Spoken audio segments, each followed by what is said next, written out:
que este curso que brinda Fundación El Libro tiene una extensión de 2 encuentros, con el mismo comprobante que ustedes imprimieron para realizar el ingreso hoy. Van a poder ingresar gratuitamente en la segunda oportunidad.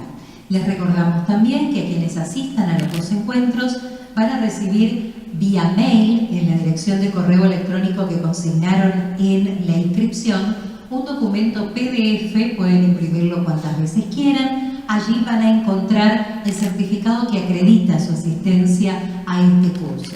De acuerdo a la ley de la República Argentina y el Mercosur, la firma electrónica que se encuentra en este documento tiene validez para ser presentado ante entidades y personas físicas, tanto a nivel gubernamental como privado. Habiéndoles comentado esto, en nombre de Fundación El Libro, organizadora de esta 44ª Feria Internacional del Libro de Buenos Aires, les damos la más cálida bienvenida a este curso que les propone la Fundación Del Golem a Frankenstein, autómatas y humanoides en la literatura. A 200 años de la primera edición de Frankenstein, aún sigue vigente el atractivo e interés por esta singular novela de Mary Shelley, a la que es posible leer desde los arquetipos enunciados por Young.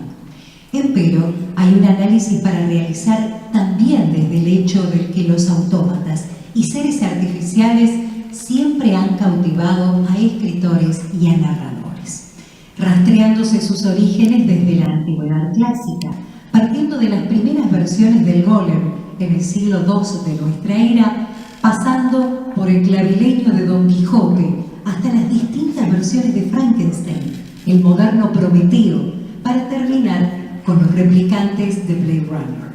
En este curso veremos distintas criaturas imaginadas y recreadas a lo largo del tiempo, donde cada nuevo engendro no logra ocultar a su predecesor, tal vez porque cada uno en su encarnadura, en diferente tiempo y lugar, del mismo arquetipo cuya estructura anida en lo inconsciente colectivo de la humanidad misma.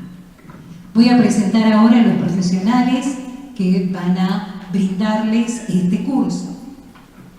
En primer lugar, presento al señor Antonio Las Heras, doctor en Psicología Social y magíster en Psicoanálisis, profesor universitario, escritor de ensayos, teatro, cuento y poesía, jurado en tesis de postdoctorado en la Universidad John Fisher Kennedy, director del Instituto de Estudios e Investigaciones Jungianas de la Sociedad Científica Argentina, presidente de la Subcomisión del Libro de Filosofía, Historia y Ciencias Sociales de la Sociedad Argentina de Escritores, SADE. Por su obra ha recibido numerosos premios y distinciones. Sus más recientes libros, Las búsquedas espirituales de Ricardo Guiraldes y otros escritores sobre escritores y escrituras, Sigmund Freud, Psicoanálisis y Parapsicología y el poemario Humanidad Pura. También dicta este curso el señor Danilo Albero Vergara, narrador, ensayista y traductor. Ha publicado los libros de cuentos Estación Borges y Al Mejor Cazador, y las novelas Confesiones de un Dandy, Jorge Newbery, El Señor del Coraje y Variaciones. Ha traducido también al portugués a Lucio de Acevedo y Machado de Asís, y del inglés a Lafcadio Hearn. Por su actividad como narrador y ensayista ha recibido premios nacionales e internacionales. Para consulta le dejamos su página web www.daniloalberovergara.com.ar. A Danilo le cedemos la palabra y bienvenidos.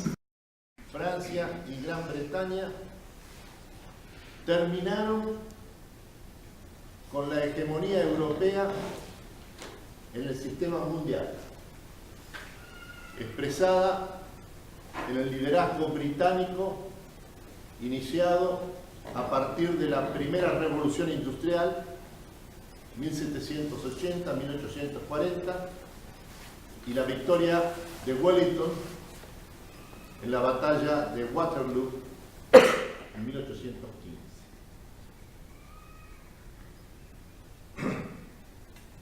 El significado real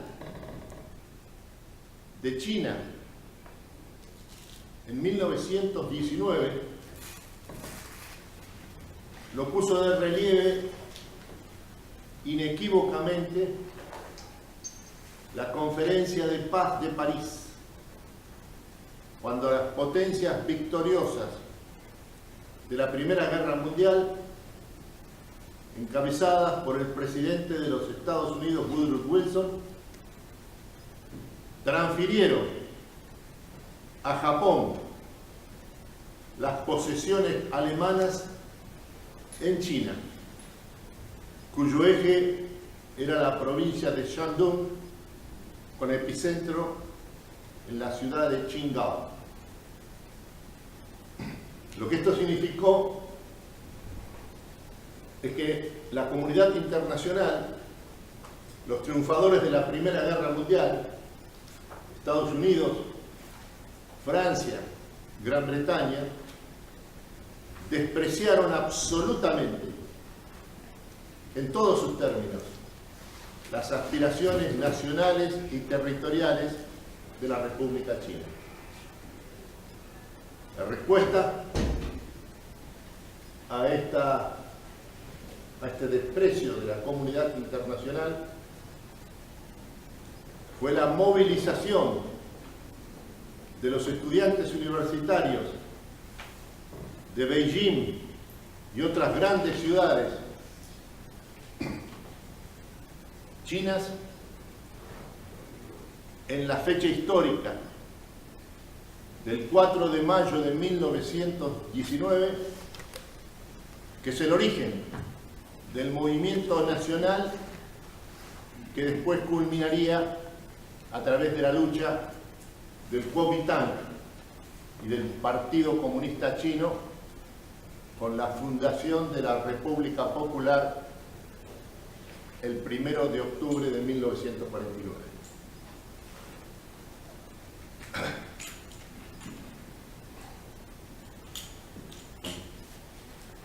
El régimen zarista y el Estado ruso colapsaron en 1917 en un proceso de desintegración generalizada que se desarrolló entre febrero y octubre, noviembre de ese año, cuyo epicentro fue la decisión de las tropas rusas de dejar de combatir y sobre todo la revolución agraria del campesinado ruso, más de 80% de la población del imperio zarista, que se apoderaron de los campos y propiedades del imperio en un movimiento coordinado y al mismo tiempo absolutamente espontáneo que ocurrió inmediatamente después de la Revolución de Febrero, que derrocó en 3 días a las autoridades del zarismo.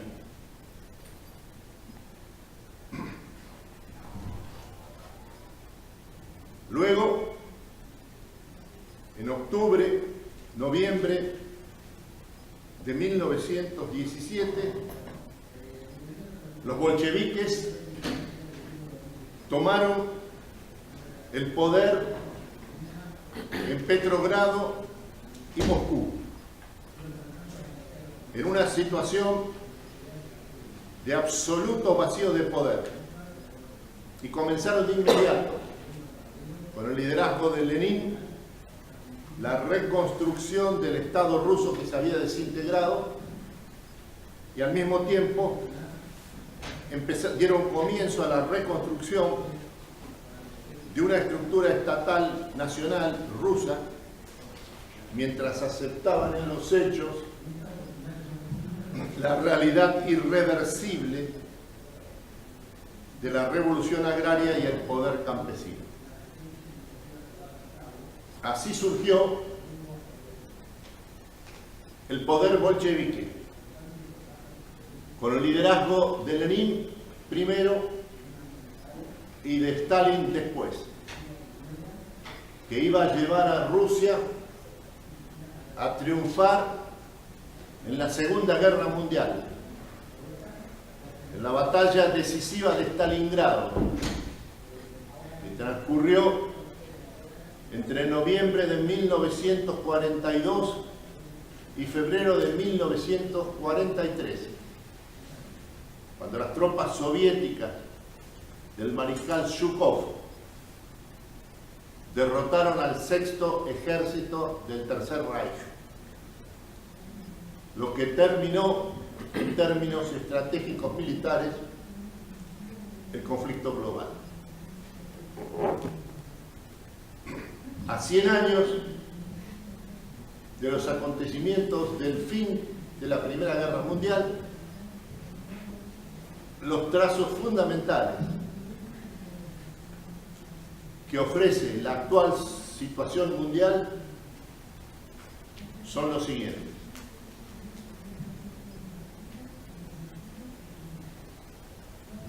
En primer lugar,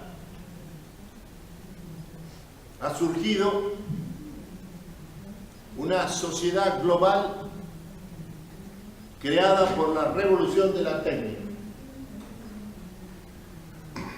que representa la integración definitiva del sistema capitalista en el siglo XXI. En segundo lugar, ha comenzado ahora a desplegarse en los últimos 10 años una nueva revolución industrial, que es la cuarta en la historia del capitalismo, cuyos protagonistas principales son las dos superpotencias de la época, Estados Unidos y China. En tercer lugar, la relación entre las superpotencias, Estados Unidos y la República Popular, es una contienda de poder, donde la competencia y la cooperación, sobre todo en los sectores de la alta tecnología, se han convertido en términos intercambiables, en sinónimos absolutos. Estos son los trazos fundamentales de la situación actual del sistema mundial a 100 años de terminada la Primera Guerra Mundial. Muchas gracias.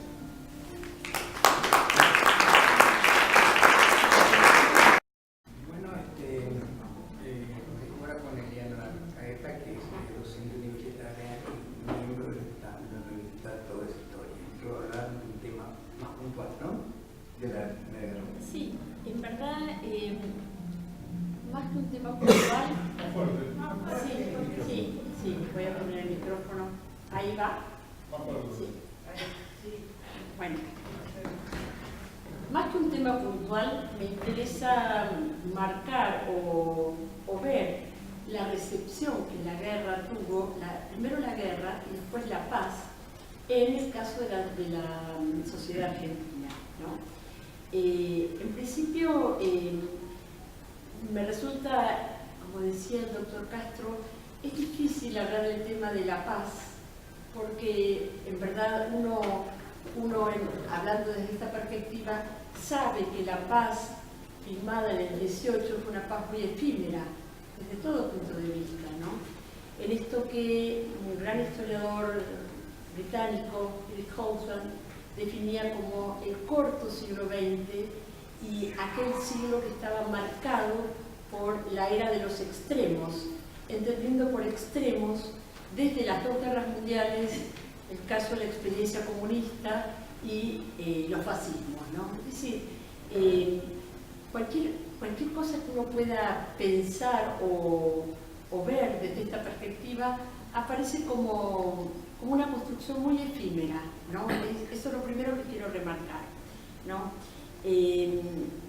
Por otro lado, si tuviera que pensar el final, el momento de 1918, me parece que hay ahí un colapso en esto de la Gran Guerra o de la Primera Guerra Mundial, que decía el doctor es mundial básicamente por los que se enfrentaron en sí, independientemente que la Argentina y particularmente en un primer momento toda el área americana permaneció neutral, ¿sí? Y acá es lo primero que quiero señalar, ¿no? El tema de la neutralidad. Uno, si tuviera que leer qué pensó la sociedad argentina de la guerra, creo que podría diferenciar algunos niveles. Una cosa es lo que pensaba la dirigencia, y voy a citar ejemplos. Digo, una dirigencia, si la guerra comienza en el 14, piensen, ya acababa de fallecer Roque Sáenz Peña, es el momento de Victorino de la Plaza a cargo de la presidencia, ¿sí?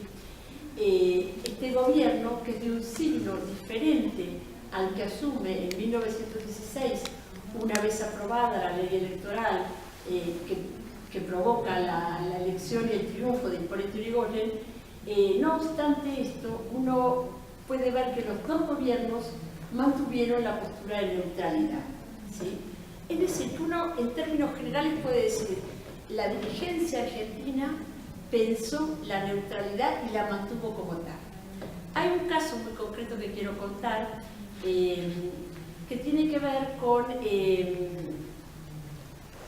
una revista, una famosa revista del entonces, la revista Nosotros, dirigida, una revista que comienza a salir en 1907 y continúa con intervalos o con interrupciones hasta 1943.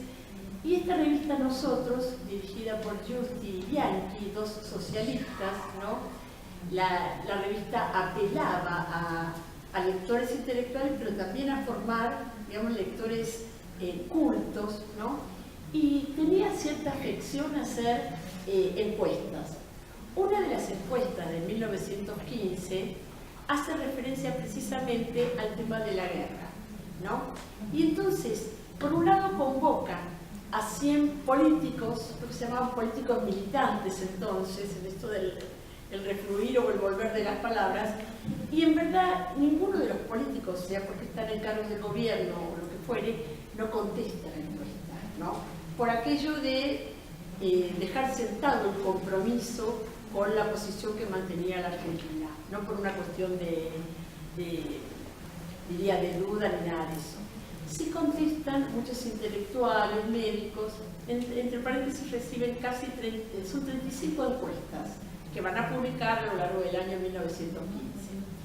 En esas encuestas, ¿no?, de personajes conocidos, hay sobre todo dos de ellos que son bastante importantes, que es el caso de Augusto Bunge, un médico, y también el caso de Clemente Ricci, que en ese entonces era decano de la Facultad de Filosofía y Letras de la UBA, que defienden la postura germanófila, ¿no? Las razones por las cuales van a adherir a la postura pro-alemana son bastante, diría, extensas, es un abanico bastante importante. Van desde algo que era, obviamente, algo que se veía, que es un desarrollo tecnológico alemán, un desarrollo desde incluso filosófico alemán, hasta una visión de que la guerra significaba como la crisis de este mundo, y a partir de ahí tendría que ser una especie de resurgir de la humanidad, ¿no? Entonces tenían posturas de tipo germanófilas.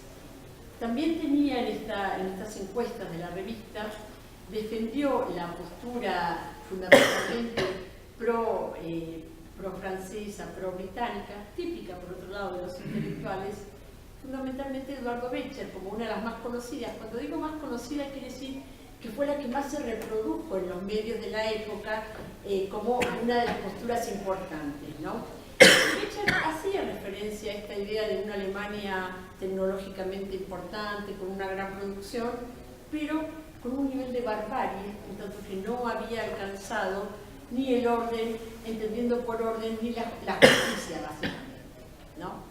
Es curioso que en 1915 esta guerra, que se pensó como una guerra en principio muy rápida, ¿no? La guerra de la ametralladora, que era el arma que se usó como tal, esta guerra para 1915 ya no tiene planteos todavía de la paz, ¿no? En la encuesta no hay ninguna mención a la paz. Hay mención concretamente a dos preguntas. ¿Qué creen que va a ser el resultado, las consecuencias de esta guerra? Parte, como contaba el doctor Castro, esto de qué va a pasar con el mundo, concretamente lo que va a ser el ascenso de Estados Unidos, etc. Y también cuáles podrían ser las consecuencias para América en general y para la Argentina en particular, ¿no? En este sentido, la revista fue, más allá de esta circulación intelectual, ¿no? Como revista de cultura, se reprodujeron en todos los medios las declaraciones y obviamente se debatió un poco en toda esta sociedad siempre ávida, ¿no? De debate, de posturas, etcétera, a participar en estas cuestiones. Al margen de esta revista, también, digamos, los grandes diarios de opinión, como el caso, por ejemplo, de La Nación o La Prensa, mantuvieron durante todo el conflicto una postura un poco más equidistante, un poco más a favor de la neutralidad, e insisto, esto fue notorio hasta un punto de inflexión que adelanto, es el año 1917, pero que voy a desarrollar después. Es interesante también ver en esto de un país que recientemente había argentinizado a las generaciones de inmigrantes que habían llegado desde 1870 en adelante, ¿sí? Educados en una escuela pública, concretados los derechos cívicos y políticos a partir de 1912, esta situación o esta marca definitoria del país obviamente puede verse en el eco de los periódicos y las posturas de las sociedades de los inmigrantes, ¿sí? Uno dice, bueno, ¿quién podía defender las posturas, por ejemplo, la postura germanófila?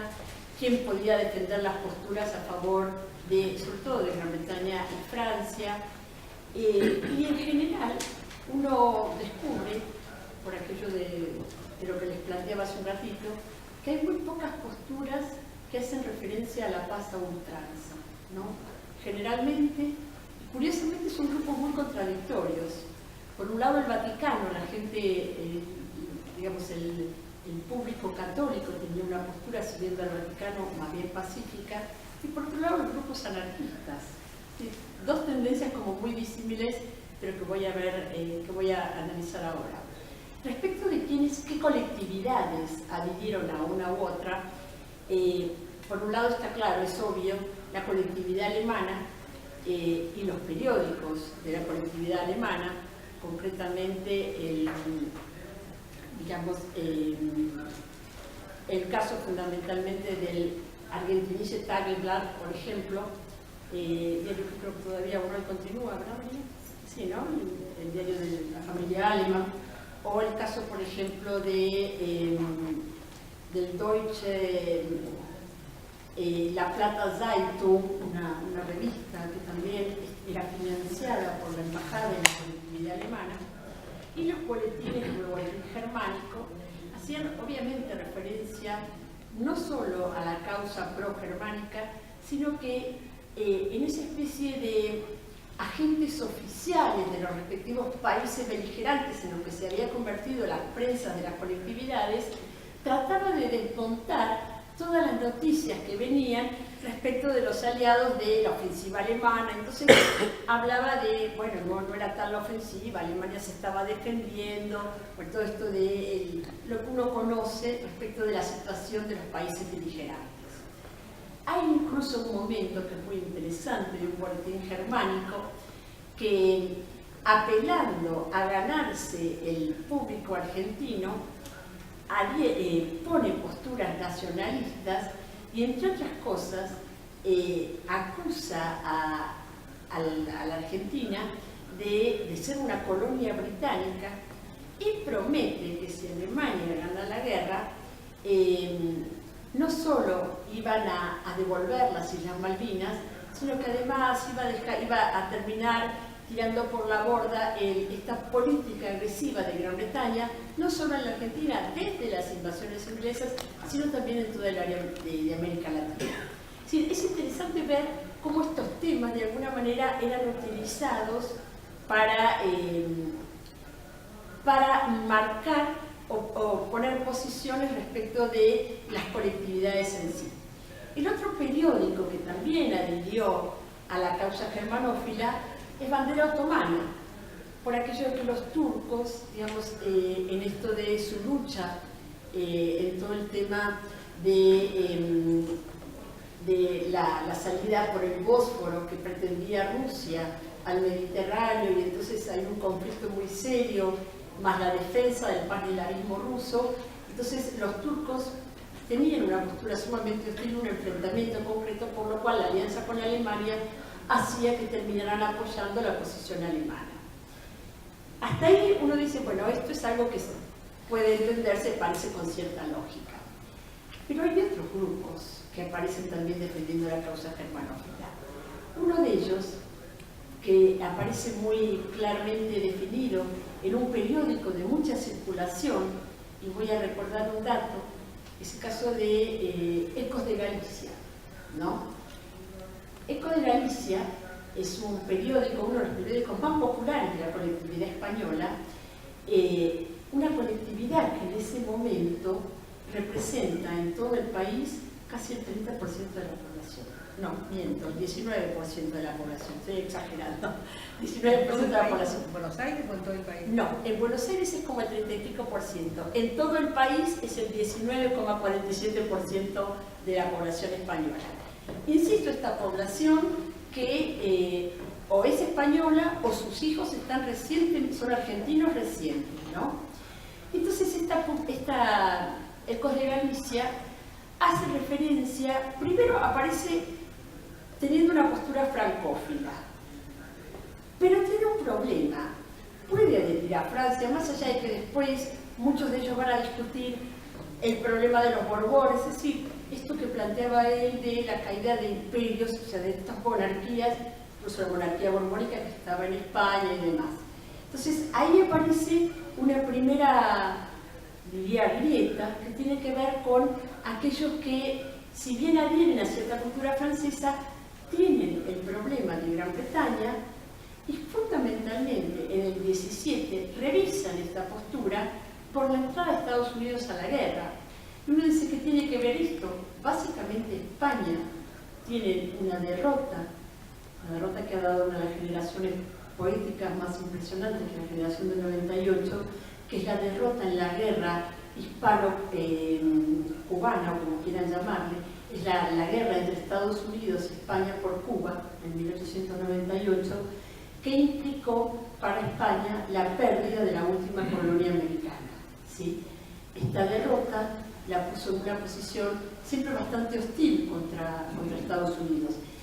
Y en el momento en donde Estados Unidos ya empieza a dejar la neutralidad y a querer fijar una postura vinculada al panamericanismo y a la adhesión y al apoyo a Gran Bretaña y Francia, fundamentalmente en esta primera guerra, España, y sobre todo estas Ecos de Galicia, pero no es la única, en realidad prefiere adherir a Alemania. Y además tiene otra ventaja de adherir a Alemania.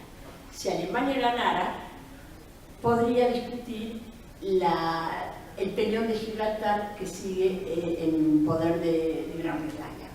Entonces, fíjense cómo en toda en los periódicos de la colectividad, de cualquiera de las colectividades, siempre aparece, por un lado, la versión de la patria, ¿no? Es decir, del lugar de donde vienen los inmigrantes, pero por otro lado también las conveniencias geopolíticas de cada uno de los países, pero también una posición respecto de lo que es la Argentina. Es decir, no hay, digamos, en estos periódicos de colectividades una mirada, diría, meramente regional de la patria añorada, sino que hay una visión muy vinculada a lo que es esa concepción de la Argentina como tal.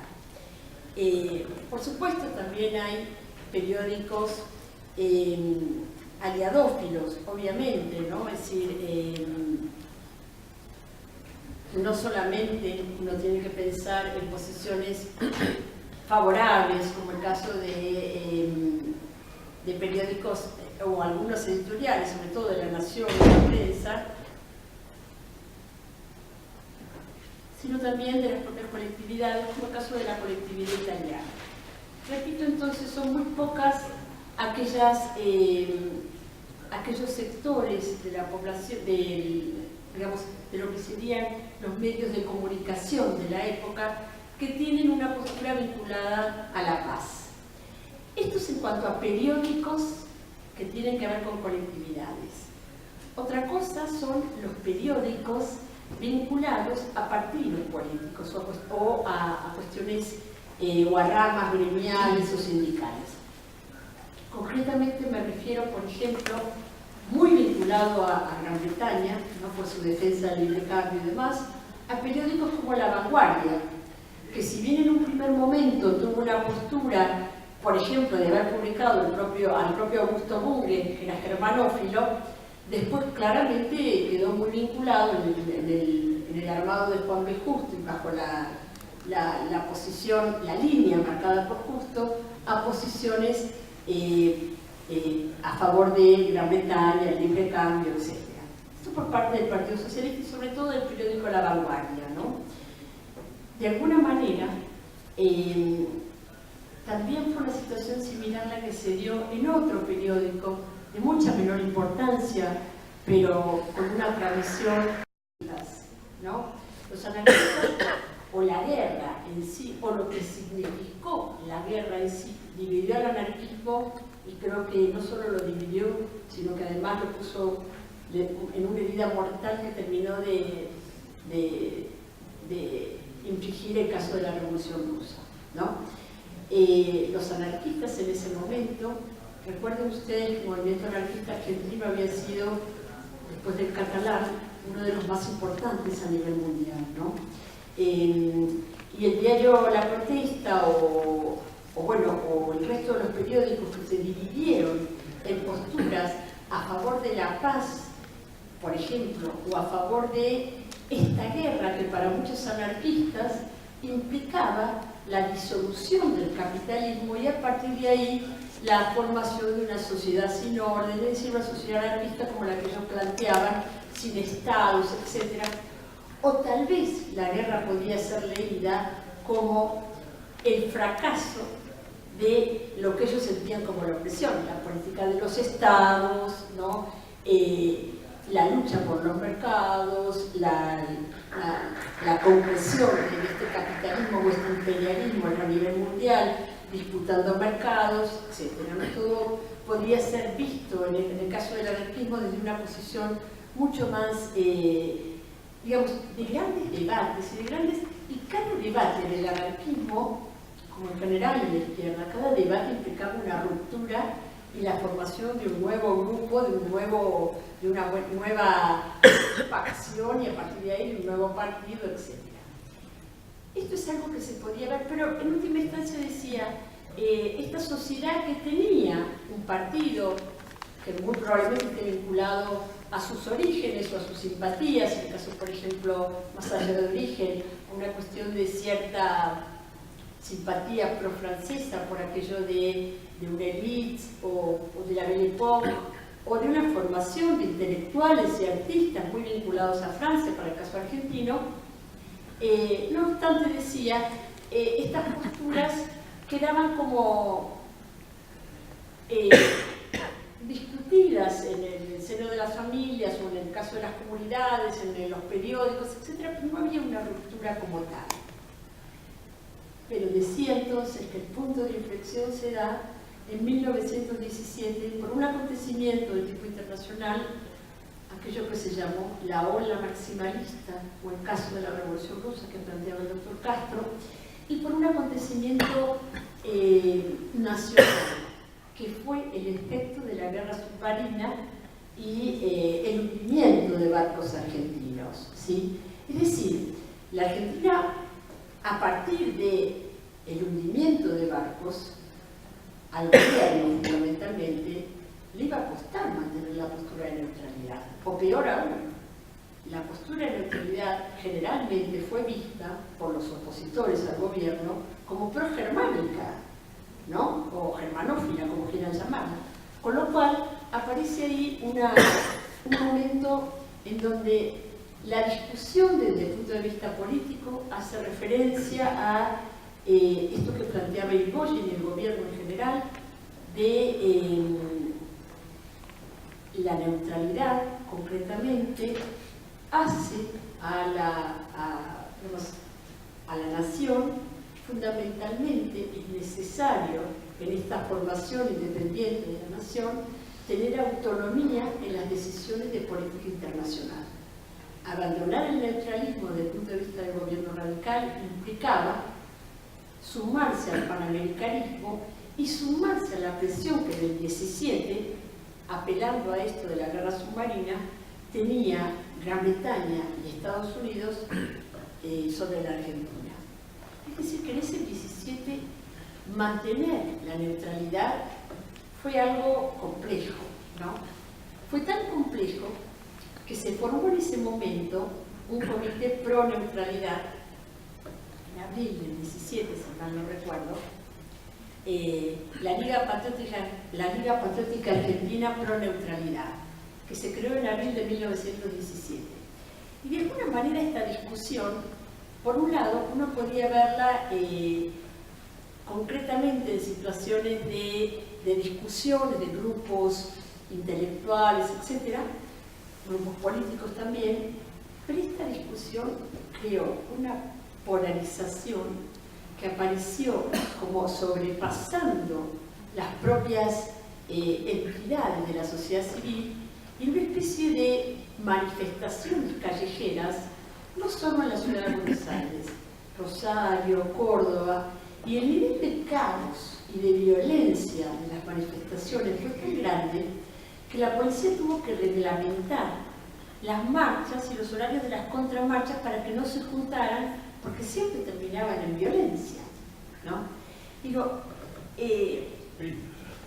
no, claro, piñas, sí, pero digo, ahí se juntaba verdaderamente en esa... hablábamos al comienzo con el doctor Castro de esta cosa particular argentina de la toma de posesión y la toma de posesión política, diría, vehemente, ¿no? En temas, insisto, que poco, o tal vez, sí, poco tenía que ver con la Argentina. O no, uno podía pensar, la guerra era un escenario, la gran guerra era un escenario lejano a la Argentina, ¿sí?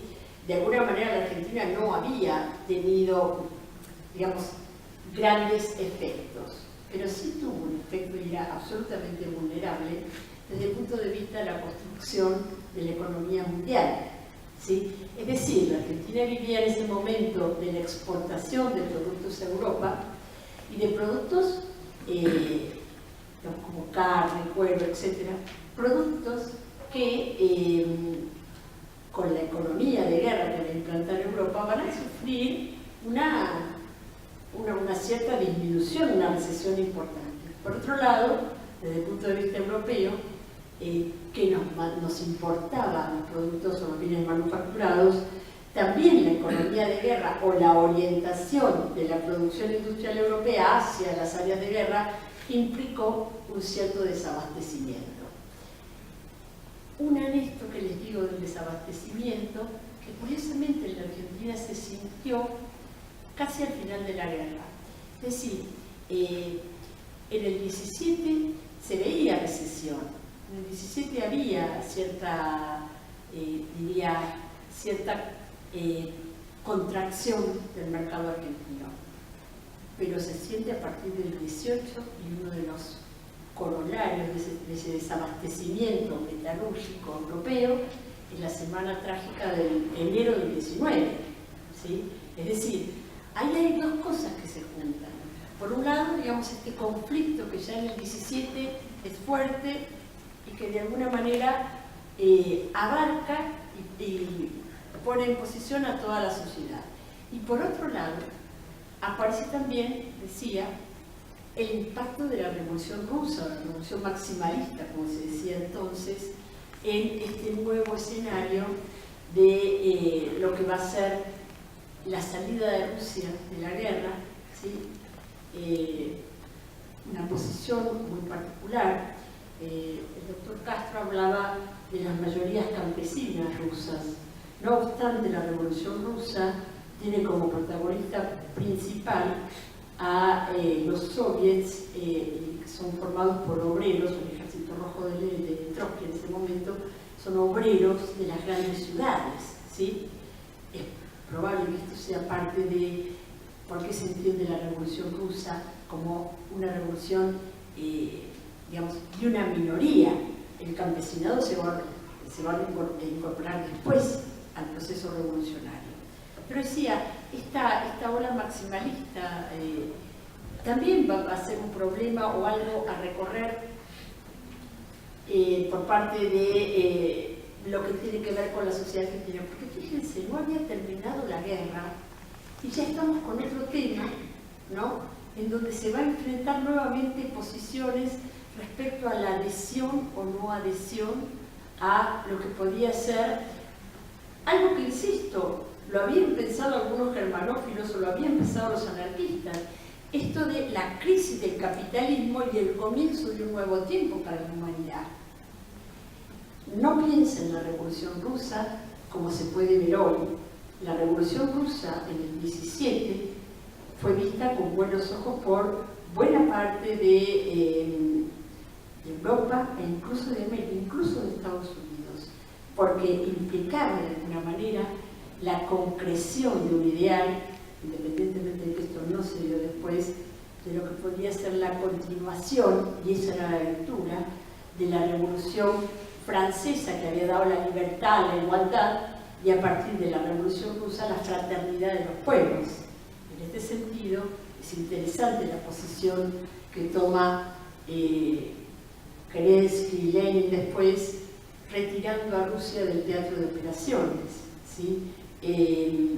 Como una manera de entender un mundo fraterno, ¿no? El tema de la libre determinación de los pueblos, el caso de Finlandia, situaciones que habían tenido, para el caso ruso, una fuerte, diría, un fuerte impacto violento respecto de lo que mantenía la autocracia zarista, ¿no? De alguna manera, el primer desmantelamiento que hace la Revolución de Octubre respecto de lo que habían sido los territorios ocupados por Rusia, uno puede leerlo como fraternidad.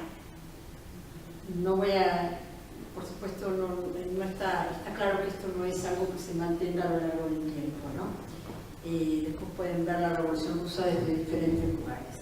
Pero es cierto que en ese momento del 18, en la Argentina, y vuelvo a lo mismo, ¿cómo se ve esto, ¿no? De una salida de Rusia, el primer armisticio que se forma de la paz en el 18 en Argentina, y al entonces seguido un presidente, caso de Irigoyen, presidente elegido democráticamente, con una legitimidad importante, y que va a adherir a todo este movimiento que de alguna manera traspasa las distintas, diría, marcas de la sociedad civil, y por ejemplo aparece el presidente de la Nación avalando la reforma universitaria del 18. La reforma universitaria del 18 debe ser vista también como un proceso, como esa idea o planteo entre reforma y revolución, y a partir precisamente de la posición y de los líderes radicales en ese contexto, aparece visto como un proceso que termina exitosamente dando la reforma universitaria, no solo de Córdoba, sino de La Plata, creando las nuevas universidades. Fíjense un detalle, la reforma universitaria en Córdoba tenía un sesgo anticlerical, porque la universidad cordobesa estaba muy marcada por la cuestión católica, pero en La Plata tiene más que ver con un signo positivista o antipositivista, ¿no? Es decir, como un levantamiento, una idea de libertad diferente. Ese es el mundo del 18, ¿no? Un mundo que aparece en esto de, una situación donde uno piensa, termina la guerra, hay ahí otro proceso importante, el caso de la Revolución Rusa, y hay ahí una sociedad argentina que vuelve a mirar, vuelve a opinar. En el caso de la Revolución Rusa, fundamentalmente vía Francia, ¿no? Porque es desde ahí donde se entera el tema ruso, y a partir de ahí a dividir nuevamente la política, ¿no? Quienes adherían a cada una de las partes, etc. Entonces, recuerdo, ahí como pensaba yo, María Sanz me decía, acordate de la frase de Paul Valéry, una frase que saca en 1919, en su libro 1919, en donde él hace referencia a el tema de una gran comprobación: nuestras civilizaciones son mortales. Y es interesante el planteo, y lo pensé después, porque digo, nosotros estudiamos hasta el día de hoy una civilización, la griega, sube, baja, es decir, el apogeo, el auge, la caída, etc. Después los romanos. Y generalmente nosotros estudiamos civilizaciones, como decía Paul Valéry, ni siquiera nos damos cuenta. Bueno, nos parecía que las caídas eran asunto de otro, estaba lejos, ¿no? El caso de el fin de la guerra, de la Primera Guerra Mundial, de alguna manera implicó la muerte de una civilización. Algunos leyeron como la civilización del progreso, ¿sí? Me parece que incluso hay algo más. Él decía, en ese momento nos damos cuenta de que la civilización tiene exactamente la misma fragilidad que la vida misma. O sea que de alguna manera el problema, había dos cosas que me parecían importantes cuando me quedé pensando en esta frase. Por un lado, la desolación de alguien que piensa la guerra y que piensa, digamos, el fin de una civilización. Claramente, los errores, en fin, todo lo que había sido la primera, la segunda revolución industrial, que había terminado en esa especie de carrera armamentista, ¿no? Sí, todo puesto al servicio de una, en principio, Pax armada, que terminó entre 1871 y 1914, que finalmente terminó en la guerra. ¿No? Y toda esa construcción armamentista estaba claro que iba a terminar en la guerra. Humano o el que fuera, sino de la propia civilización. Esa es como la angustia o el abismo del poeta, que lo expresa fantásticamente. Pero también pensaba después en esto de cómo automáticamente, terminada la guerra, se empezaron se ilusionaron con otro tipo de planteos, ¿no? Algo de eso creo que fue lo que, cómo fue leída la Revolución Rusa del 17 en el mundo, ¿no? Una idea de ya un nuevo ideal, una nueva apuesta, independientemente que ya para el 2021 está en una posición tremenda, ¿no? Es decir, digo 21 porque ya en el 22 la República Socialista Soviética es claramente el comunismo en un solo lugar, con una visión sumamente represiva, incluso a las selvas, a los campesinos rusos, etc. Pero digo, me parece que en ese primer momento la Revolución Rusa sirvió como el aliento para alguien que comprobaba que terminaba una civilización de manera tremenda, ¿no?, con la cantidad de muertos que implicó la guerra, y que empezaba como una era, ¿no?, de una nueva apuesta. Duró muy poco, ¿no? Duró muy poco porque precisamente no solo la Revolución Rusa mostró la hilacha, por decirlo de alguna manera, rápidamente, sino porque el nivel de conflictividad social, que también se tradujo en Argentina en lo que se llamó, por ahí exageradamente, el trienio rojo, ¿no?, los años de conflictividad social importante, entre 1918 y 1921, por ahí, sino que también ahí volvíamos a plantear a tomar conciencia de un mundo profundamente frágil, diría, ¿no? Entonces, me parece que esa es una lectura, diría, me interesaba marcar en esta lectura del corto plazo, como prácticamente, tanto en los 4 años de la guerra, como en el 18 en particular, la paz aparecía como muy efímera, ¿no? Es decir, como una posición muy difícil, y creo que rápidamente se entendió, incluso desde el punto de vista de los pagos que tuvo que hacer Alemania, que terminó hace relativamente poco. Ya prácticamente Europa como tal no había logrado la paz perpetua con la que había soñado el propio Kant en 1796. Y recién Europa entró en un periodo de paz a partir de 1950, ¿no? Es muy, muy posterior. Decía un poco, siguiendo lo que planteaba el doctor Castro, también la idea de lo que fue la Gran Guerra me lleva a pensar un poco también en las situaciones actuales, ¿no? Mismo Danilo hacía referencia a Siria hoy, es decir, sigue habiendo un problema con pueblos de alguna manera irredentos en busca de su propia identidad, ¿no? Y a la vez vuelve a haber nuevas potencias que planteaba el doctor Castro hoy en Estados Unidos y China particularmente, sobre todo China, que cuestionan los liderazgos anteriores, casi como había cuestionado Alemania en el 14, ¿no?, lo que se pensaba como un reparto, la llegada tarde a un reparto del mundo, ¿no? Ahora hay nuevamente esa idea de cuestionar los liderazgos ya consagrados. También hay, y esto me asusta particularmente, un nivel de muy alta tecnología aplicada a la industria bélica como tal.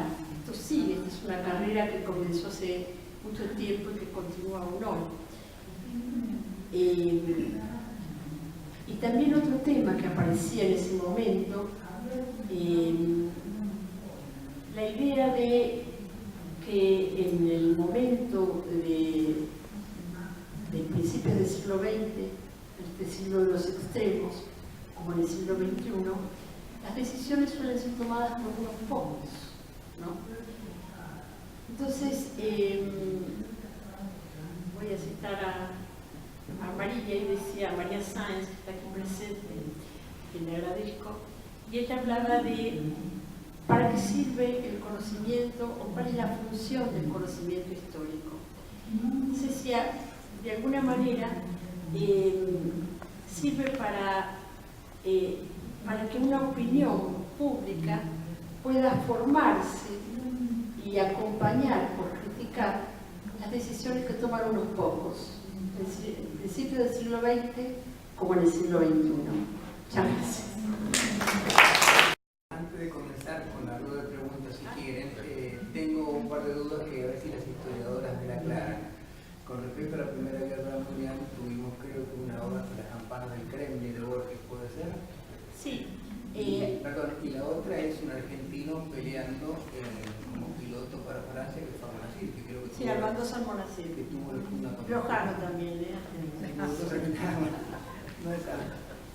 Sí, caballero, hay que hacer una pregunta. Sí. ¿Hay alguna evaluación, una definición sobre, como decía la compañera, que la decisión la toman unos pocos? ¿No? La decisión la toman unos pocos y acompañan los medios, ¿no?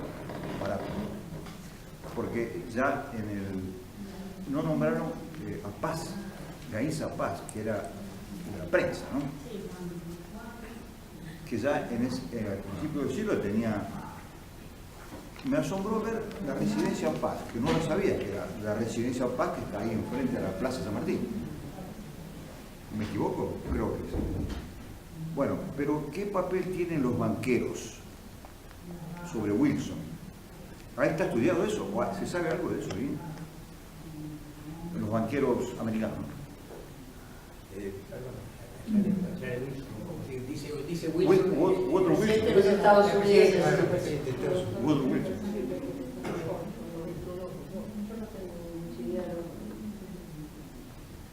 La incidencia no sé. No. Mire, Woodrow Wilson llega a la presidencia de Estados Unidos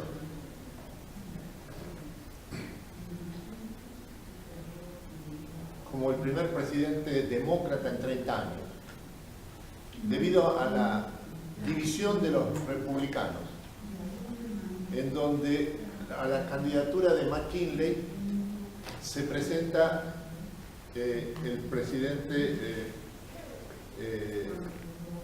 Theodore Roosevelt y logra fracturar incluso el partido porque aspira a una segunda presidencia. Esto es lo que le permite a un demócrata llegar a la presidencia de los Estados Unidos cuando hubo una hegemonía republicana a partir del fin de la Guerra Civil de los Estados Unidos, 1861-1865.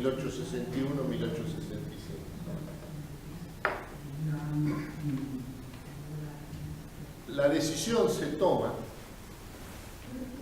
la decisión de intervenir en la guerra, se toma después de que Woodrow Wilson hizo una campaña electoral sobre la premisa de que Estados Unidos iba a permanecer ajeno a los combates de Europa.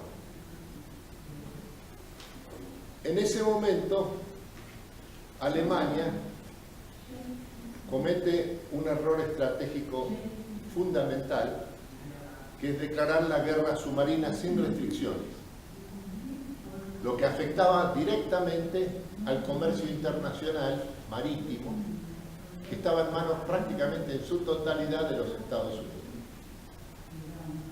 Esto lleva... Esto surge por los ataques de los barcos, los barcos que tienen cañoncito escondido.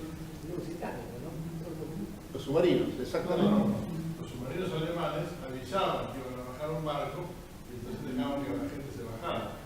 Entonces le empezaron a poner a los barcos mercantes un cañón que cuando se avisaba que había que bajar, ese cañón disparaba sobre el submarino alemán. Exactamente.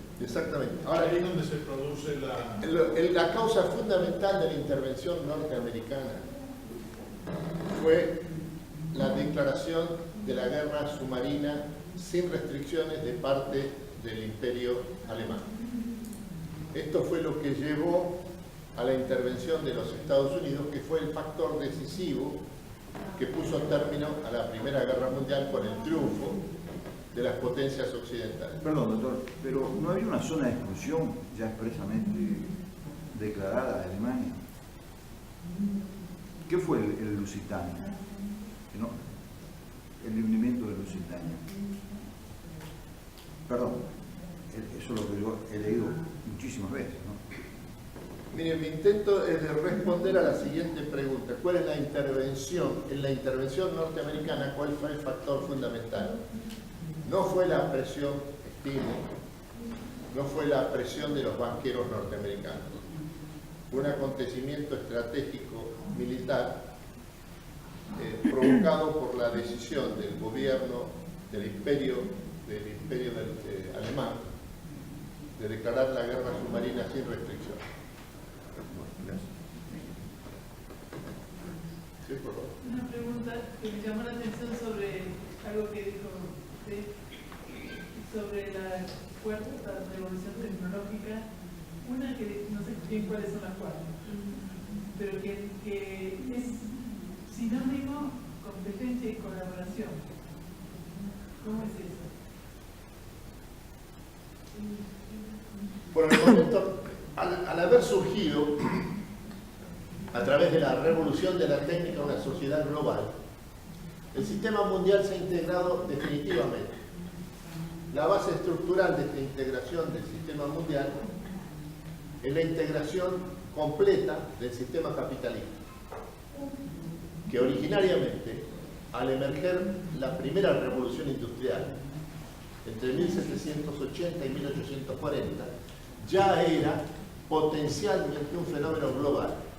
Y ahora lo que ha ocurrido en el siglo XXI es que aquello que era potencial se ha transformado en el hecho central de la época. El capitalismo se ha demostrado un fenómeno global que encabeza sucesivas revoluciones industriales. Esta es la cuarta. Primera revolución industrial, 1180 a 1840. Segunda revolución industrial. ¿Qué contenido tendría? ¿Perdón? ¿Cuál sería el El contenido? textil en principio y después tiene que ver con el ferrocarril. Exactamente. La textil es primera. El despegue, que es 1760 a 1780, que tiene que ver con la revolución textil, y el cambio concretamente en lo que es el cercamiento de los campos, el inicio del mundo rural, etc., en Inglaterra, la llegada de los trabajadores del campo a las ciudades, y a partir de ahí, después, digamos, esa revolución textil, que no son grandes maquinarias, pero es interesante cómo de alguna manera logra crear un gran boom textil, y finalmente después, El taylorismo y el traslado. bueno, un poquito exterior. Perdón, Liliana, quiero hacer una observación que me parece muy puntual. El ferrocarril trajo un fenómeno fundamental para la civilización.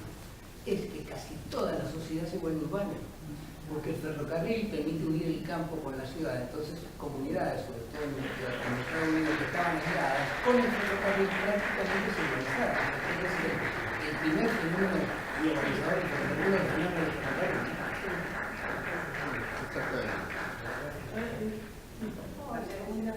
La segunda revolución industrial tiene que ver con motor a combustión, con el tema de combustibles químicos, ¿sí? La revolución de los químicos, en 1870, básicamente, como ya no es Gran Bretaña el motor, sino que es Estados Unidos y Alemania, con dos modelos diferentes, pero ese es un poco el planteo de la segunda revolución industrial. ¿La tercera cuál sería?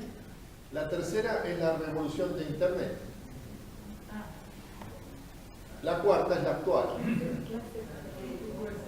Es la revolución de la inteligencia artificial, la Internet de las cosas y la robotización. Y esto de que colaboración y competencia. Porque las dos superpotencias del mundo actual en esta sociedad integrada, Sí. convertida en una sociedad global creada por la revolución de la técnica, son ahora Estados Unidos y China. Sí. Dentro de la relación que han establecido Estados Unidos y China, los dos principales países de la época, la cabeza del proceso de globalización de la economía mundial, es una relación de competencia porque están pujando por el poder mundial. Y al mismo tiempo de cooperación. Porque el poder en nuestra época significa fundamentalmente la capacidad para establecer las reglas de juego. Esto es, las reglas que le permiten el desarrollo de las sucesivas tecnologías de avanzada al sistema capitalista en esta época.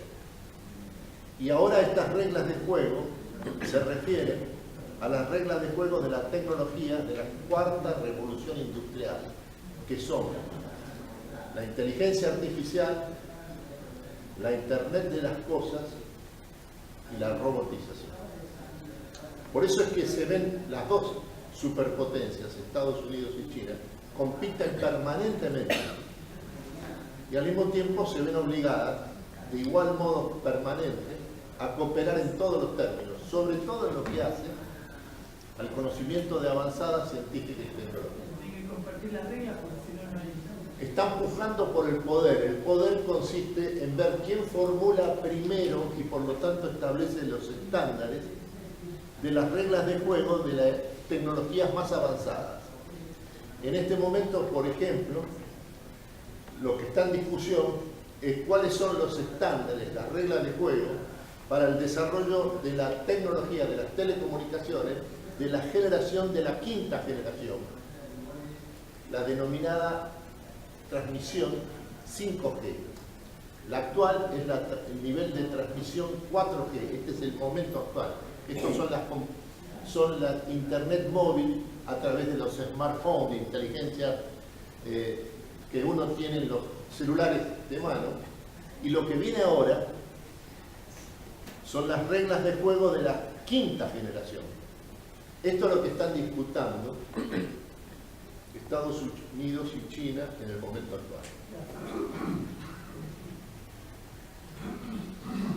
¿Cuál sería la quinta generación?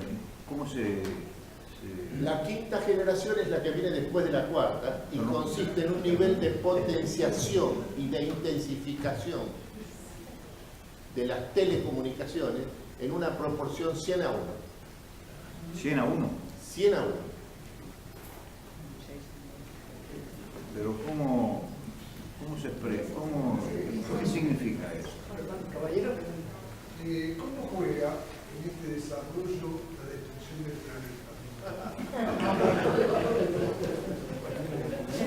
Juega de la siguiente manera. Ya está establecido, este es el consenso mundial, que la causa fundamental del calentamiento de la atmósfera es la emisión de dióxido de carbono, que proviene fundamentalmente de la utilización intensiva de combustibles fósiles por la industria automotriz. Esto es el calentamiento de la atmósfera, cambio climático, insustentabilidad del desarrollo capitalista sobre el actual sistema planetario, que esto es el problema del hecho de que los recursos no alcanzan ya para sostener, los recursos naturales, no alcanzan ya para sostener el actual nivel de desarrollo industrial en el mundo. Y por lo tanto esto es insostenible en el mediano y largo plazo, con una crisis ambiental que ya está presente en todo el mundo, tanto avanzados como emergentes. La cuestión es que la cuarta revolución industrial, que es la que está en marcha, establece las condiciones materiales para utilizar menos recursos naturales con más producción en el sentido global.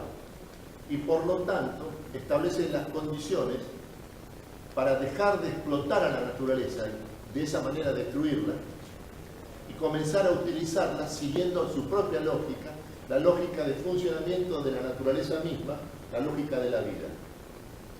Esto es lo que está en juego en el momento actual. Ojalá tenga razón el doctor Castro. Falta de espacio que vamos a poder estar viendo sin necesidad de espacio físico. Retirarse Estados Unidos o rescindirlo, no me acuerdo. Presencia, no, pero va a parecer que estamos. El tema de no sustituirlo de Kioto, lo que vos acabas de decir, ¿cómo juega? Bueno, juega de la siguiente manera. El sistema económico productivo norteamericano es el más avanzado del mundo en términos tecnológicos. Es el que ya está encabezando el proceso de la nueva revolución industrial. Por lo tanto, es el que utiliza, dentro del total del sistema capitalista, menos insumos por unidad de producto. Menos insumos por unidad de producto significan menos recursos naturales, menos energía y menos mano de obra. El resultado es que Estados Unidos hoy produce, con este nuevo sistema económico tecnológicamente el más avanzado del mundo, la cuarta parte de la emisión de dióxido de carbono que producía en el año 1990. Mientras que los países más atrasados, que están en una fase previa de la revolución industrial, se encuentran sobre todo los grandes emisores de dióxido de carbono y por lo tanto los mayores responsables del daño y del calentamiento de la atmósfera. Hoy, el principal emisor de dióxido de carbono y de esa manera responsable del calentamiento global no es Estados Unidos, sino que es la República Popular China, donde la economía digital, la economía de la cuarta revolución industrial, es el tercio de la economía industrial del país. Los otros 2 tercios son propios de la etapa de la revolución industrial de la segunda e incluso de la primera. Y por lo tanto, grandes emisores de dióxido de carbono y responsables de esa manera del calentamiento de la atmósfera. ¿De dónde viene esa información? ¿Perdón? Yo tengo entendido que Es México. está probado que hay calentamiento global. No está probado científicamente que sea por acción humana. Lo que está probado, hay un vínculo establecido ya. Sí. Y sobre este punto hay un consenso internacional, que hay un vínculo reconocido entre la emisión de dióxido de carbono derivado, surgido de la producción industrial, esto es, de la utilización de motores de combustión interna que utilizan combustibles fósiles y el calentamiento de la atmósfera en el sistema mundial. Pero global, localmente en el No, techado. no, global. Esto es, hoy hay 2 grados más de temperatura en el medio oeste norteamericano Claro, del que había hace 100 años. claro, por eso sería local. El mismo lugar, 100 años después, en el medio, la revolución industrial. Solo quería, no sé, la información que usted está tratando de exponer de que la producción, el efecto del calentamiento por la producción industrial que se produce en Estados Unidos habría disminuido. Esa información, ¿de qué fuente viene? ¿Cómo es que se ha discutido? Porque a nivel internacional, en diferentes eventos, justamente cuando se discute eso, es Estados Unidos el que rehuye la discusión sobre esos temas. Lo que planteó la pregunta también acá, que desde hace tiempo no quiere discutir sobre el control justamente de esos aspectos. Y el sistema automotor que funciona en Estados Unidos y el complejo militar e industrial que produce más de lo que produce el resto del mundo está generando también esta situación de defensa. Por eso pregunto preocupaciones en el sentido del manejo de la fuente y de los datos. Mire, la información es pública. Bueno, pero ¿de dónde viene? Es Internet Está en entredicho todavía. y es información proveniente de todos los organismos internacionales. Banco Mundial, Fondo Monetario Internacional y del propio gobierno de los Estados Unidos. Una preguntita. ¿Pudo haber tenido alguna relación la Reserva Federal, la masonería, los grupos Illuminati, con el tema de la Primera Guerra Mundial, la Segunda y toda esta sucesión de hechos hasta el día de hoy?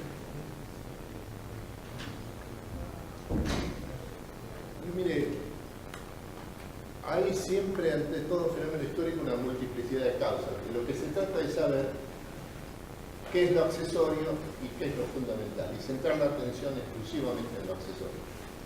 El resto es imposible considerarlo conocimiento científico. Usted mencionó Banco Mundial, Fondo Monetario Internacional, y ante nosotros, por lo menos de mí, que soy ignorante de la enésima potencia, tenemos entendido que esos organismos son los que manipulan cierta información y que la repetimos todos. Pero esa gente supuestamente está controlada por la Reserva Federal. La pirámide es hacia arriba. Si nosotros le vamos a creer lo que nos dice el Fondo Monetario internacional y a que no dice el Banco Mundial, me parece que es una parte de la realidad que ellos están aprender. Perdón, quiero agregar una pregunta más relacionada con el presente. Una de las cosas que habíamos visto era la demanda de Alemania de colonias, digamos, de nuevos mercados en la Primera Guerra Mundial. Eso que después Hitler definiría como el espacio vital, ¿no? Me da la impresión, por la información que veo circulando diario, que sigue habiendo una especie como de neocolonialismo que se acerca en aquella época, concretamente toda la injerencia de Francia en lo que se llama Françafrique, que es toda la franja de Guinea Ecuatorial, que está muy poco difundido, pero prácticamente como una especie de territorio colonial francés, más avances chinos, por ejemplo, en África, por su demanda de alimentos, de comprar o de tener poco menos que estados subsidiados para producir alimentos para China, y ahora recientemente veo que la Unión Soviética también está teniendo injerencia en países de África, justamente a la búsqueda de esa, diría, nuevo posicionamiento estratégico que me recuerda un poco los planteos de la Primera Guerra Mundial. ¿Es esto cierto? Miren, no lo veo. Yo creo que lo que hay ahora es una sociedad global creada por la revolución de la técnica, cuya infraestructura es la infraestructura de los usuarios de Internet en el mundo, que son aproximadamente 4.000 millones ya, y que están vinculados entre sí a través de 7, 9 grandes plataformas de emisión de supercomputación, a la cabeza de las cuales se encuentran 5 grandes plataformas de supercomputación norteamericana y 2 de la República Popular. Este es el sistema de poder actual.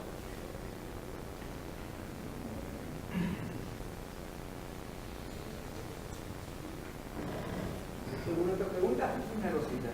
Si bien al principio de las charlas, disertaciones de ustedes, exposiciones, mencionaron algo que me parece muy importante, el tema de la competencia, de la carrera armamentística que viene de hace tiempo. Justamente estamos hablando de una competencia desenfrenada, que llega hasta nuestro día. Algo que me parece oportuno señalar, no sé si ustedes van a coincidir, es que hasta el día de hoy la OTAN, como OTAN, no está teniendo grandes problemas entre ellos, más que alguna cuestión menor, si se quiere, comparado con el problema que estaba teniendo Europa hasta la Segunda Guerra Mundial o hasta los 50, señores. Y creo que el factor fundamental, que me corrijan ustedes, es la cooperación entre esos países.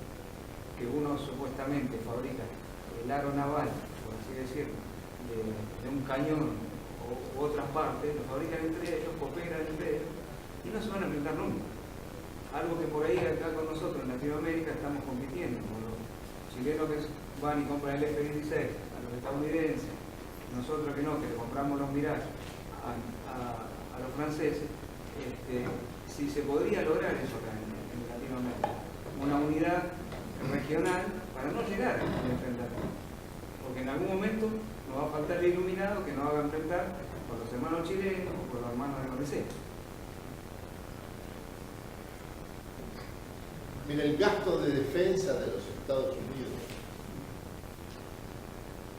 él solo, este año, es superior al gasto de defensa de los 14 países que quedan por debajo de Estados Unidos en materia de gasto de defensa del sistema mundial. En lo que se refiere a la inteligencia satelital y a la capacidad de desplazamiento de fuerzas militares en todo el sistema mundial, el gasto militar de Estados Unidos es más del 90% del total. No es que Estados Unidos sea la primera potencia militar del mundo, no hay segunda en relación a Estados Unidos. Esto es lo que convendría tener en cuenta respecto al problema del armamentismo en el mundo actual. Y ellos creo que lo hacen en función de que tienen la maquinita de hacer dólares. Bueno, eso son Estados Unidos, que es la primera potencia mundial. Cuando le empieza a hacer sombra el yuan o la moneda que sea, calculo que hay. Muy bien. Una pregunta. Usted dice que la Primera y la Segunda Guerra Mundial fueron la misma guerra, con una pequeña tregua en el medio, ¿cierto? Ese concepto, digamos, marcaría una diferente a suponer que 100 años del fin de la Primera Guerra es un hito a tener en cuenta como estamos haciendo ahora, ¿no es cierto? La pregunta mía es la siguiente. ¿Qué argumentos se utilizan para decir que la Primera y la Segunda Guerra Mundial en realidad fueron la misma, con una tregua? Supongo que habrán escuchado esa versión, ¿no es cierto? ¿Escucharon esa versión? Si usted me permite, la característica principal que tiene la Primera Guerra Mundial en relación a la Segunda es que en la Primera Guerra Mundial Europa deja de ser el centro del sistema mundial, papel que había cumplido desde el fin de los combates en las guerras napoleónicas en 1815 con la batalla de Waterloo y el comienzo de la primera revolución industrial que llevó a la hegemonía británica en el sistema mundial. A partir de ese momento, Europa deja de ser el centro del mundo. Y la Segunda Guerra Mundial va a ser una segunda guerra, donde los protagonistas principales, por definición, son extraeuropeos. Los protagonistas principales son Estados Unidos por un lado y la Unión Soviética, Rusia por el otro. Alemania en la Segunda Guerra Mundial no fue protagonista. Alemania en la Segunda Guerra Mundial. Alemania fue protagonista en la Segunda Guerra Mundial y fue derrotada por la combinación Estados Unidos por un lado, Unión Soviética, Rusia por el otro. Bueno, si no hay ninguna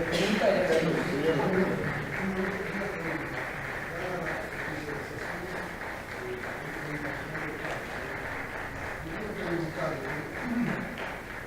¿qué efectos teóricos, finalmente prácticos, caracteriza la posición de Estados Unidos que se ha volcado al proteccionismo y China al libre comercio?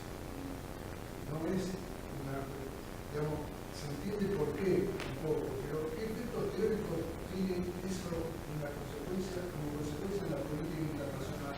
Ese viraje de la potencia líder del libre comercio que se transforma en proteccionista y la del proteccionismo que se transforma en libre comercio. Efectos teóricos finalmente prácticos.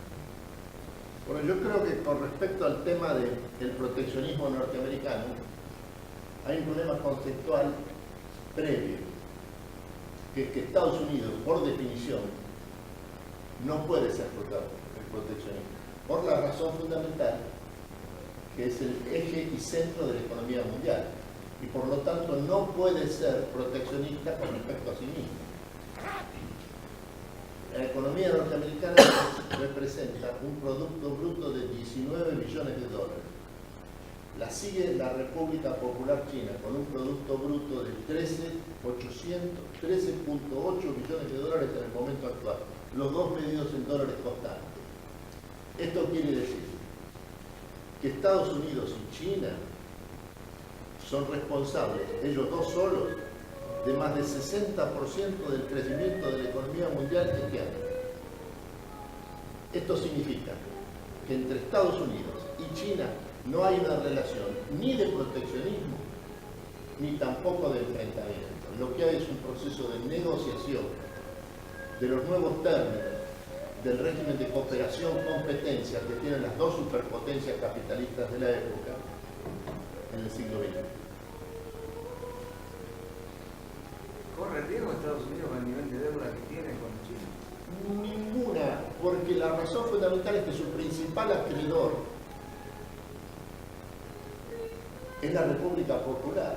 Esto quiere decir, en otros términos, que no hay país más interesado en el mundo de que a Estados Unidos le vaya bien que su principal acreedor. No le puede causar nada soltando los bonos que tiene. Claro, no me parece que estamos ya en términos de, digamos, de utopía, pero ¿Listo? nada más.